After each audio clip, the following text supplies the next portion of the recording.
Good morning students, कैसे हैं आप लोग। मैं आशा करता हूँ आप लोग अच्छे होंगे। मैं रामकिशुन, आप लोगों का मेरे चैनल में स्वागत है।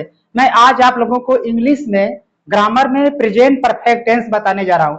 देखिए प्रेजेंट परफेक्ट टेंस क्या होता है, इसको हम कैसे पहचानेंगे, इसकी अंग्रेजी कैसे बनेगा, देखिए मैं इसे बताने जा रहा हूँ। देखिए प्रेजेंट परफेक्ट टेंस, देखिए प्रेजेंट परफेक्ट टेंस का जो पहला नियम इसमें है, इसका देखिए पहला नियम है, देखिए प्रेजेंट परफेक्ट टेंस का प्रयोग ऐसे कार्यों के लिए किया जाता है जो कि अभी अभी समाप्त हुआ है। यानी प्रेजेंट परफेक्ट टेंस का उपयोग ऐसे कार्यों के लिए किया जाता है जो काम अभी अभी समाप्त हुआ है। जैसे मैंने खाना खा लिया है, वह किताब पढ़ चुका है, उसने दूध पी लिया है, मैं अंग्रेजी पढ़ा चुका हूं, ऐसे यानी जो काम अभी तुरंत समाप्त हुआ है, इसके लिए प्रेजेंट परफेक्ट टेंस का प्रयोग करते हैं। अब देखिए इसका स्ट्रक्चर क्या होगा, देखिए इसका स्ट्रक्चर क्रम जो होगा, सबसे पहले लिखेंगे सब्जेक्ट, इसके बाद आएगा हैज या हैव,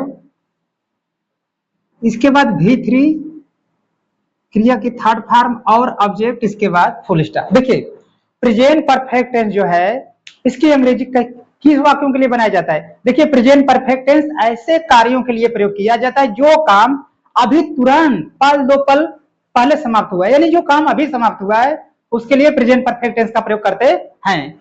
देखिए इसका स्ट्रक्चर है, अगर सब्जेक्ट सिंगुलर है, एक वचन करता है, तो हेल्पिंग वर्ब है जाएगा। अगर सब्जेक्ट प्लुरल है, जैसे आई वी यू दे या एक से ज्यादा व्यक्ति बहुवचन है, तो हेल्पिंग वर्ब हैव लगेगा, इसके बाद क्रिया की थर्ड फॉर्म और ऑब्जेक्ट। अब जैसे देखिए एग्जांपल इसका,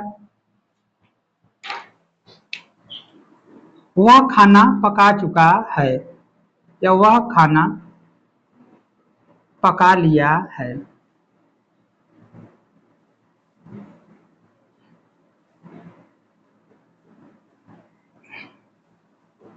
देखिए वह खाना पका लिया है, यानी काम अभी अभी समाप्त हुआ। खाना पकाने वाला कार्य जो है अभी कुछ समय पहले समाप्त हुआ है, यानी पल दो पल पहले समाप्त हुआ है, यानी ये हो गया प्रेजेंट परफेक्ट टेंस। तो देखिए इसका स्ट्रक्चर क्या होता है, अगर सब्जेक्ट सिंगुलर है यानी ही है, सी है, किसी एक व्यक्ति का नाम है, तो यह एक वचन करता, तो हेल्पिंग वर्ब है जाएगा। और यदि करता बहुवचन है, जैसे आई वी यू दे, या एक से ज्यादा व्यक्ति बहुवचन करता है, तो हेल्पिंग वर्ब हैव लगेगा और क्रिया की थर्ड फॉर्म आएगा, उसके बाद ऑब्जेक्ट। अब जैसे देखिए वह खाना पका चुका है, पका लिया है, तो देखिए वह क्या आएगा, ही।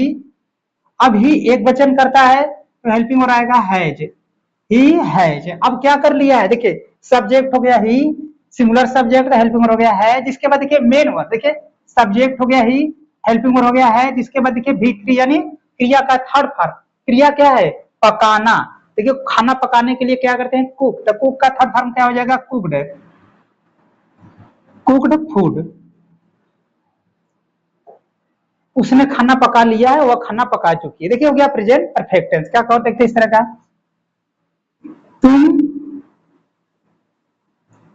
एक गाना लिख लिए हो,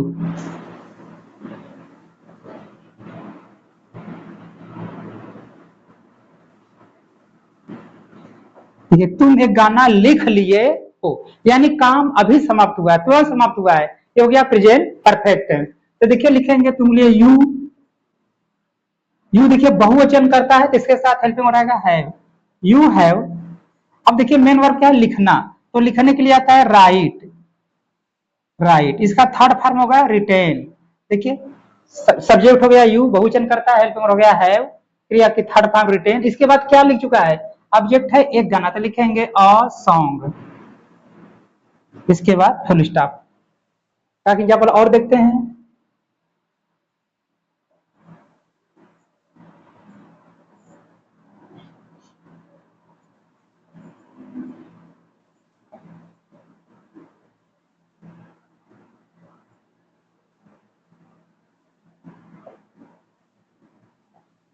मैंने प्रश्न हल कर लिया है, यानी प्रश्न मैंने अभी हल किया है, यानी यह प्रेजेंट परफेक्ट टेंस। तो देखिए मैंने प्रश्न अभी हल कर लिया, तो क्या होगा, आई, आई देखिए एक वचन करता है, लेकिन आई के साथ बहुवचन का क्रिया प्रयोग करते हैं, इसलिए आई के साथ आएगा helping verb have, I have. इसके बाद देखिए क्या है, सब्जेक्ट हो गया आई, हेल्पिंग वर्ब हो गया हैव, इसके बाद मेन वर्ब क्या, हल करना। हल करने के लिए सॉल्व का प्रयोग करते हैं, SOLV सॉल्व, तो इसमें क्रिया का थर्ड फॉर्म सॉल्व्ड हो जाएगा, SOLVED सॉल्व्ड। अब क्या हल किया, एक प्रश्न तो लिखेंगे I have solve question, I have solve question, a लिखेंगे a question, I have solve a question, मैंने प्रश्न हल कर लिया है। मैं आशा करता हूँ आपको समझ में आ रहा है। आप लोग इसका स्क्रीनशॉट मान लीजिए, इसका कुछ और एग्जाम्पल मैं बताने जा रहा हूँ।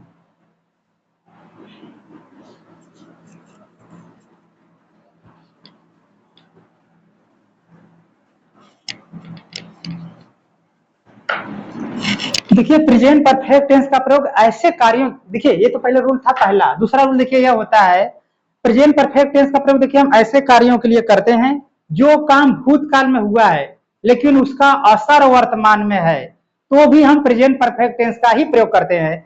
यानी कोई काम भूतकाल में हुआ है, पहले हो गया है, लेकिन उसका असर वर्तमान समय में चल रहा है, तो हम प्रेजेंट परफेक्ट टेंस का प्रयोग करते हैं। अब जैसे देखिए मैंने यह मार्कर लिया है बाजार से, तो देखिए मैंने यह मार्कर करीब 10 दिन पहले लिया था, भूतकाल में लिया था, लेकिन यह मार्कर मेरे पास अभी जैसे मौजूद है, क्या कहेंगे, मैंने यह मार्कर बाजार से खरीदा है या मैंने यह मार्कर दुकान से खरीदा है। ये देखिए मैंने 10 दिन पहले लिया था, भूतकाल में लिया था, लेकिन इसका असर वर्तमान में मौजूद है, ये प्रेजेंट में है, तो इसे कहेंगे प्रेजेंट पर। मैंने खरीदा है, देखिए मैंने इसे बाजार से खरीदा है, मैंने इसे दुकान से खरीदा है, ये मैंने खरीदा था भूतकाल में 10 दिन पहले, लेकिन अभी भी मेरे पास ये मौजूद है, इसका असर है, तो ये हो गया प्रेजेंट परफेक्ट टेंस। जैसे मैंने कलम, जैसे मैंने कलम दुकान से खरीदा है,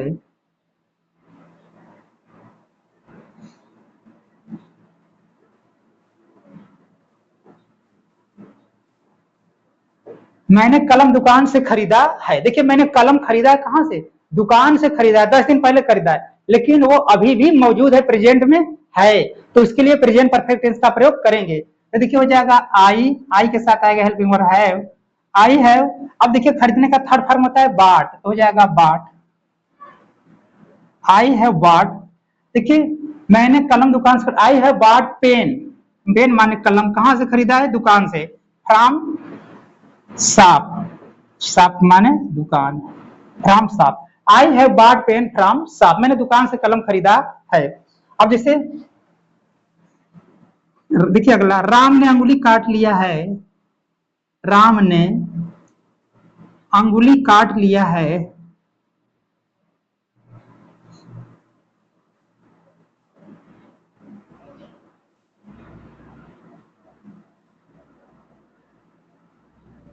देखिए राम ने अंगुली काट लिया है, यानी जो राम लड़का है उसका अंगुली आधा घंटा, 1 घंटा, 2 घंटा पहले कटा है, लेकिन उसका असर अभी वर्तमान में है, यानी अभी भी उसका खून बह रहा है, उसे चोट लगा है। देखिए मैंने बताया इसका दूसरा रोल जो प्रेजेंट परफेक्ट टेंस का है कि कोई काम भूतकाल में शुरू हुआ होता है लेकिन उसका असर वर्तमान में, प्रेजेंट में रहता है, तो प्रेजेंट परफेक्ट टेंस का प्रयोग करते हैं। देखिए दूसरा रूल है, पहला रूल मैंने बताया था कि अगर कोई काम अभी तुरंत समाप्त हुआ है तो भी प्रेजेंट परफेक्ट टेंस का प्रयोग करते हैं। यदि दूसरा रूल है, यदि कोई काम भूतकाल में हुआ हो और उसका असर वर्तमान में है तो प्रेजेंट परफेक्ट टेंस का प्रयोग करेंगे। अब देखिए राम ने अंगुली काट लिया है, जो राम है उसका अंगुली हो सकता है आधा घंटा, 1 घंटा पहले भूतकाल में कटा है, लेकिन अभी भी खून बह रहा है, यानी उसका प्रभाव अभी वर्तमान में है असर, तो क्या करेंगे, प्रेजेंट परफेक्ट टेंस का प्रयोग करेंगे। अब जैसे देखिए राम ने अंगुली काट लिया है, तो हो जाएगा राम, अब राम एक वचन करता है तो हेल्पिंग वर्ब आएगा हैज, राम हैज। अब देखिए काटने के लिए होता है कट, CUT, अब कट का थर्ड फॉर्म क्या होता है, कट है, राम हैज कट, क्या काट लिया है, अंगुली, राम ने अंगुली काट लिया, Ram has cut finger, finger माने अंगुली, ठीक। एग्जाम्पल और देखते हैं, जैसे वह बीमार है,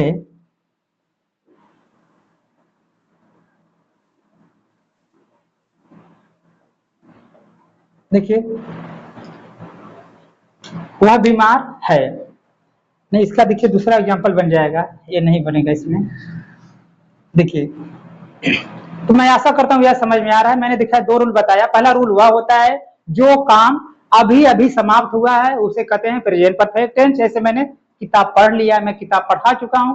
और दूसरा देखिए प्रेजेंट परफेक्ट टेंस का वह रूल है जो काम भूतकाल में हुआ है लेकिन उसका असर वर्तमान में होता है। देखिए दो रूल हो गया। एक रूल देखिए इसमें और होता है प्रेजेंट परफेक्ट टेंस में। देखिए इसका तीसरा जो रूल है, इसका तीसरा रूल यह है यानी कोई काम भूतकाल में हुआ है और उसका असर वर्तमान में है लेकिन इसमें समय भी दिया रहता है।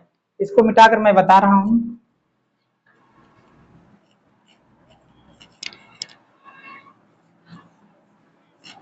देखिए तीसरा जो रूल है इसका, देखिए कोई काम भूतकाल में हुआ है यानी कोई काम भूतकाल से चालू है और वर्तमान में चल रहा है, यानी कोई काम भूतकाल में प्रारंभ हुआ, वर्तमान में चल रहा है और इसमें समय दिया रहता है, तो भी इसे प्रेजेंट परफेक्ट टेंस कहते हैं। अब जैसे देखिए वह रविवार से बीमार है,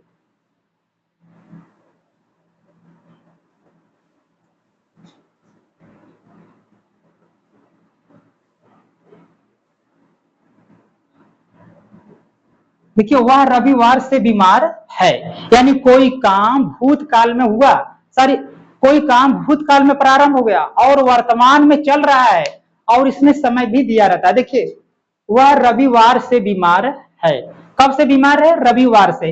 यानी कोई काम जैसे रविवार 5-6 दिन पहले था, सप्ताह के पहले था, जैसे आज मान लीजिए कि शुक्रवार है, रविवार पिछले रविवार को बीमार हो गई, यानी वह रविवार से बीमार है और अभी तक बीमार है। यानी काम देखिए भूतकाल में शुरू हुआ और वर्तमान में चल रहा है और साथ साथ दे दिया है समय, समय क्या दिया है? रविवार से। ये क्या हो गया? Present perfect tense. देखिए मैं इसको फिर से समझा दूं, यदि कोई काम भूतकाल पास्ट टेंस में प्रारंभ हो गया, शुरू हो गया और वह वर्तमान में भी जारी है, चल रहा है, तो और इसमें समय भी दिया रहता है, तो ऐसे कार्य की अंग्रेजी प्रेजेंट परफेक्ट टेंस से बनाते हैं, यानी इसे प्रेजेंट परफेक्ट टेंस कहते हैं। देखिए वह रविवार से बीमार है तो लिखेंगे ही। अब देखिए वह कब से बीमार है? रविवार, यानी मान लीजिए कि आज शुक्रवार है तो रविवार 5 दिन पहले था, तो पिछले रविवार से लेके आज तक वह बीमार है, यानी काम भूतकाल में प्रारंभ हो गया है, बीमारी का काम जो है भूतकाल में शुरू हुआ, वर्तमान में चल रहा है और समय दिया है रविवार, तो इसे कहेंगे प्रेजेंट परफेक्ट टेंस। तो देखिए ही हैज, देखिए सब्जेक्ट सिंगुलर है तो हेल्पिंग वर्ब हैज आएगा। इसके बाद देखिए क्या आएगा? He has. अब देखिए इल हो जाएगा, he has ill, he has इल। कब से बीमार है? रविवार से, तो लिखेंगे सिंस संडे, सिंस संडे। देखिए एक बात और इसमें और बता दें, जो इससे दिया समय दिया है, निश्चित समय है तो सिंस का प्रयोग करेंगे, अनिश्चित समय है तो फार। निश्चित समय के लिए सिंस, अनिश्चित समय के लिए फार का प्रयोग करते हैं। निश्चित समय देखिए क्या होता है? सुबह से निश्चित समय है, सप्ताह का कोई दिन, जैसे देखिए Sunday, Monday, Tuesday, Wednesday, Thursday, Friday, Saturday, ये सब क्या है? निश्चित दिन, यानी रविवार, सोम, मंगल, बुध, बृहस्पति, शुक्रवार, शनिवार, ये निश्चित दिन, इसके लिए सिंस का प्रयोग करेंगे। और निश्चित समय जैसे 2 बजे, 4 बजे, 6 बजे, 8 बजे, ये भी है निश्चित समय, इसके लिए सिंस का प्रयोग करेंगे। निश्चित महीना जैसे जनवरी, फरवरी, मार्च, अप्रैल, मई, जून, जुलाई, ये सब निश्चित है, इनके लिए भी सिंस का प्रयोग करेंगे। और देखिए निश्चित वर्ष जैसे 2002, 2004, 2010, 2015, 2020, 2025 से क्या है? निश्चित समय, इसके लिए भी सिंस का प्रयोग करेंगे। और अनिश्चित समय के लिए फार का प्रयोग करते हैं। अनिश्चित समय जैसे कि 4 घंटों से, 6 घंटों से, 8 घंटों से अनिश्चित है, इसके लिए फार का प्रयोग करेंगे। अब देखिए कई सप्ताह से, 2 सप्ताह से, 4 सप्ताह से अनिश्चित समय, इसके लिए फार का प्रयोग करेंगे। कई महीनों से, 4 महीनों से, 6 महीनों से अनिश्चित समय, इसके लिए भी फार का प्रयोग करेंगे। और देखिए कई दिनों से, 4 दिनों से, 6 दिनों से, सब अनिश्चित समय, इसके लिए फार का प्रयोग करेंगे। मैं आशा करता हूं आपको समझ में आ रहा है। और एग्जाम्पल देखते हैं। वह 2010 से इस गांव में रह रहा है। वह 2010 से इस गांव में रह रहा है।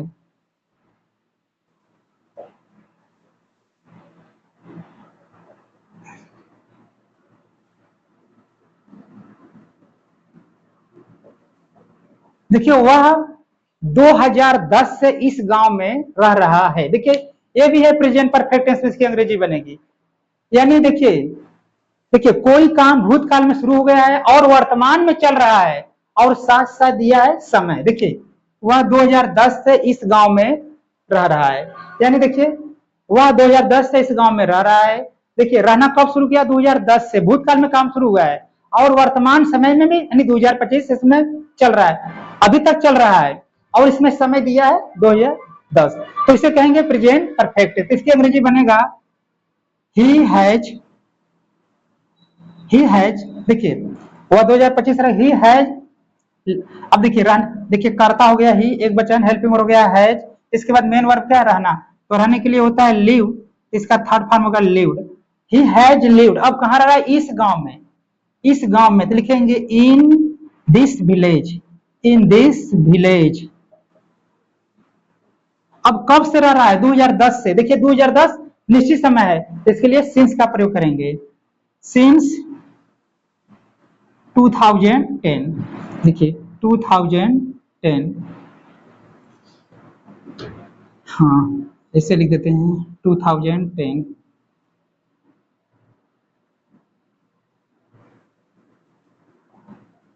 देखिए वह 2010 से इस गांव में रह रहा है। He has lived in this village, in this village since 2010, यानी वह 2010 से इस गांव में रह रहा है। तो देखिए ये हो गया प्रेजेंट परफेक्ट टेंस। मैं आशा करता हूं आपके समझ में आ रहा है। आप लोग इसका स्क्रीनशॉट मान लीजिए, इसके बाद मैं इसका नेगेटिव इंट्रोगेटिव बता दे रहा हूं।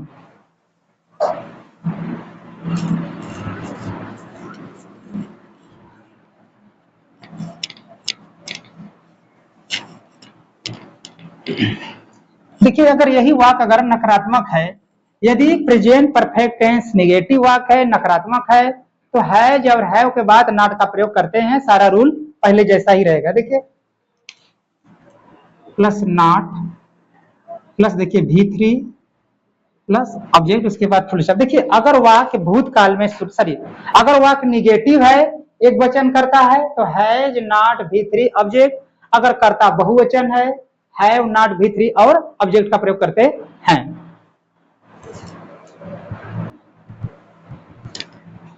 जैसे देखिए वह दूध पी ली, वह दूध नहीं पी लिया है।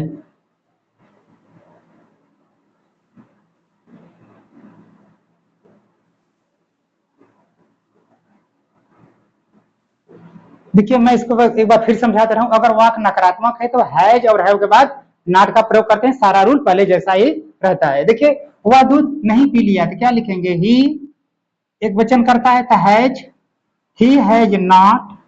अब देखिए मेन वर्ब क्या है? पीना, तो पीना का थर्ड फॉर्म क्या होगा? Drunk. He has not drunk, he has not drunk milk.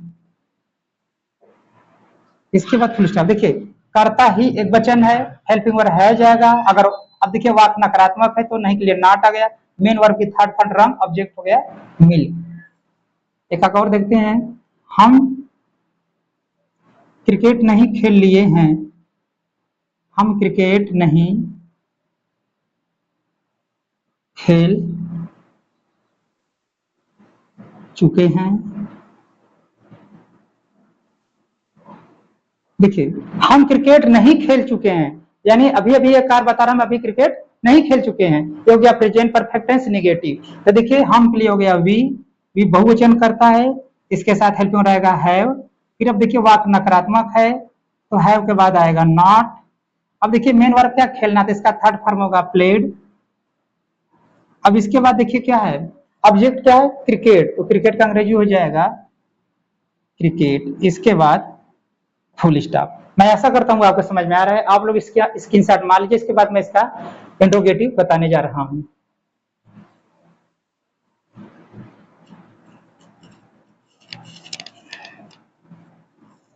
देखिए अगर वाक इंट्रोगेटिव हो, यानी देखिए मैंने कई वीडियो में बताया है इंट्रोगेटिव। देखिए इंट्रोगेटिव सेंटेंस दो प्रकार के होते हैं, पहला हुआ जो क्या से शुरू होता है और दूसरा हुआ जिसमें प्रश्नवाचक शब्द वाक्य के बीच में आते हैं। तो मैं पहला वाला बताने जा रहा हूं। सबसे पहले देखिए लिखेंगे हेल्पिंग वर्ब हैज या हैव, इसके बाद subject plus V3 plus object, उसके बाद क्वेश्चन मार्क। देखिए अगर वह क्या से शुरू होगा तो क्या का अंग्रेजी नहीं बनता है। क्या की जगह पर लिखते हैं हेल्पिंग वर्ब। अगर एक वचन करता है तो हैज, बहुवचन है तो है। इसके बाद सब्जेक्ट, क्रिया की थर्ड फॉर्म, ऑब्जेक्ट और क्वेश्चन मार्क। जैसे देखिए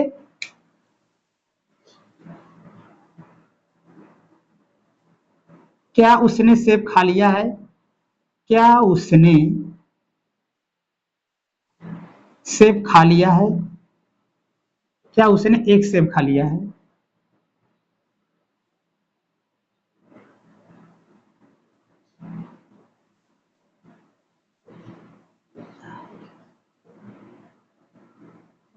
देखिए क्या उसने सेब खा लिया है। देखिए यह प्रेजेंट परफेक्ट टेंस है। देखिए इसकी अंग्रेजी बनाने के लिए सबसे पहले हम लिखेंगे हेल्पिंग वर्ब हैज या हैव, सब्जेक्ट के अनुसार, अकॉर्डिंग टू सब्जेक्ट। इसके बाद सब्जेक्ट, इसके बाद क्रिया की थर्ड फॉर्म, ऑब्जेक्ट और क्वेश्चन मार्क। अब जैसे देखिए क्या उसने सेब खा लिया है तो क्या लिखेंगे। देखिए उसने के लिए आएगा ही, एक वचन करता है तो हेल्पिंग वर्ब पहले आएगा हैज। इसके बाद उसने के लिए आएगा ही। इसके बाद देखिए हैज ही। इसके बाद देखिए मेन वर्ब क्या, खाना, तो खाने का थर्ड फॉर्म लिखेंगे इटेन। अब क्या खा लिया, एक सेब पे लिखेंगे एन एप्पल, एन एप्पल। इसके बाद क्वेश्चन मार्क। तो मैं ऐसा करता हूँ, आपको समझ में आ रहा है। का एग्जाम्पल और देखते हैं। क्या तुमने पतंग उड़ा लिया है, क्या तुमने पतंग उड़ा लिया है।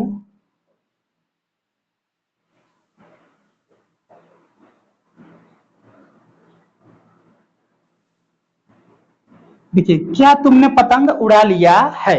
देखिए यह वाक्य भी प्रेजेंट परफेक्ट टेंस है और इंट्रोगेटिव है, क्या से शुरू हो रहा है, तो क्या का अंग्रेजी नहीं बनेगा। क्या की जगह पर हम क्या लिखेंगे हेल्पिंग वर्ब। कर्ता के अनुसार जो करता है उसी का हेल्पिंग वर्ब लिखेंगे। अब कर्ता देखिए तुमने है, तुमने के लिए यानी तुम के लिए यू आता है, यू बहुवचन है, तो बहुवचन का हेल्पिंग वर्ब होता है हैव, तो पहले लिखेंगे हैव। इसके बाद यही कर्ता तुम की अंग्रेजी यू। इसके बाद क्रिया क्या है, क्रिया का थर्ड फॉर्म उड़ाना, उड़ाने के लिए फ्लाई का प्रयोग करते हैं, इसका थर्ड फॉर्म होता है फ्लोन, तो लिखेंगे फ्लोन या FLOWN। हैव यू फ्लोन, अब क्या उड़ा चुके हैं पतंग, तो लिखेंगे काइट। इसके बाद क्वेश्चन मार्क। मैं ऐसा करता हूं आपको समझ में आ रहा है, आप लोग इसका स्क्रीनशॉट मान लीजिए। इसके बाद मैं इसका बीच वाले का बताने जा रहा हूं।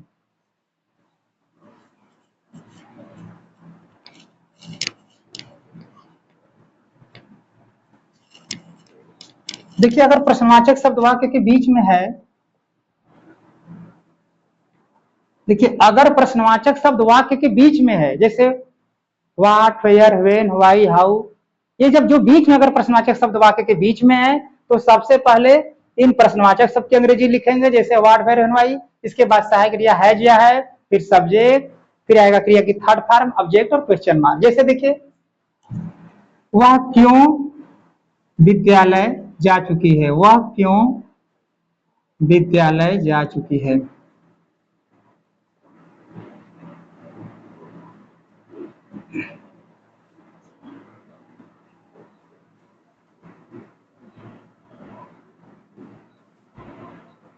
देखिए वह क्यों विद्यालय जा चुकी है, वह क्यों विद्यालय जा चुकी है। देखिए इसमें प्रश्नवाचक शब्द वाक्य के बीच में, देखिए यह प्रेजेंट परफेक्ट टेंस है और प्रश्नवाचक शब्द वाक्य के बीच में क्यों है, तो पहले क्यों का अंग्रेजी लिखेंगे व्हाई।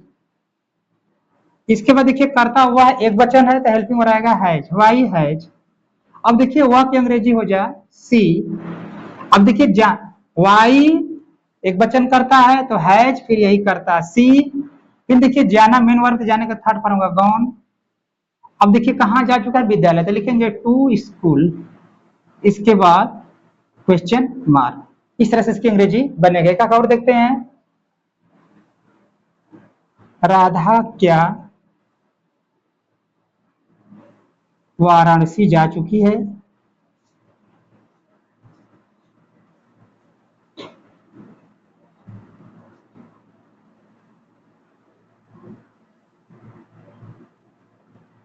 देखिए राधा क्या वाराणसी जा चुकी है। देखिए राधा वाक्य के बीच में क्या है, तो सबसे पहले हम क्या की अंग्रेजी लिखेंगे व्हाट। इसके बाद देखिए करता क्या है राधा, एक वचन करता है तो हेल्पिंग रहेगा हैज। इसके बाद यही सब्जेक्ट राधा, फिर देखिए जाना, जो जाने का थर्ड फॉर्म होगा गॉन टू वाराणसी। इसके बाद क्वेश्चन मार्क। तो इस तरह से इसकी अंग्रेजी बनेगी। मैं आशा करता हूँ आपको समझ में आ रहा है। आप लोग इसका स्क्रीनशॉट मान लीजिए। और यदि आपको मेरा वीडियो अच्छा लगे तो आप इसे लाइक कीजिए, शेयर कीजिए, सब्सक्राइब कीजिए। धन्यवाद।